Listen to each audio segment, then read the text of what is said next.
બાદરપુરના સચિન પંડિત અને તેમના મિત્ર છોટુભાઈએ કરનાળી નજીક આવેલા પાવકેશ્વર મહાદેવ મંદિરની બાજુમાંથી અગ્નિતીર્થ ક્ષેત્ર આવેલું છે ત્યાં જવાના રસ્તા ઉપર સાંકડો રસ્તો, બાજુમાં નાનકડું કોતર છે અને તેને કારણે અહીંથી નદીએ સ્નાન કરવા જતા લોકોને ખૂબ જ મુશ્કેલી પડતી હતી। આ મુશ્કેલી આસપાસના રહીશો પાસેથી પાવડા, તગારા વગેરે લઈ અને રસ્તાનું સમારકામ શરૂ કર્યું હતું।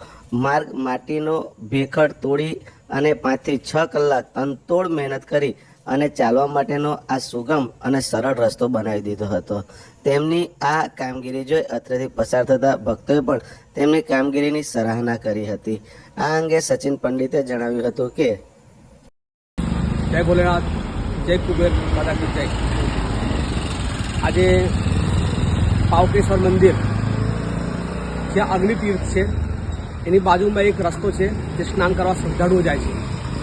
તો રસ્તો એવો છે વિકટ, ચોમાસામાં એ પહાડ પગદંડી તૂટી ગઈ હતી તો ઘણા લોકો શ્રદ્ધાળુ આજે ભયના ઓરથી ચાલતા હતા ને શ્રદ્ધાળુ પડતા હતા, જખમી થતા હતા।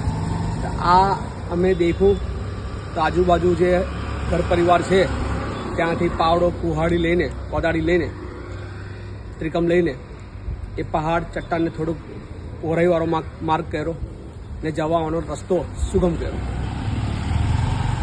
પણ અહીંના પ્રશાસનને મારું એવું કહેવું છે કે હજારોની ભીડ અહીં રોજ સ્નાન કરવા આવે છે અને ખાસ અમાવસ્યા તો ખાસ, તો એક રસ્તો કમ નથી બનાવી શકતા? રસ્તો કોઈ ન બનાવી।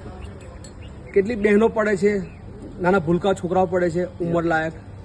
તો મારું પ્રશાસનને વિનંતી છે એક સુગમ રસ્તો બનાવે બાજુમાં। જય હિન્દ, જય ભારત।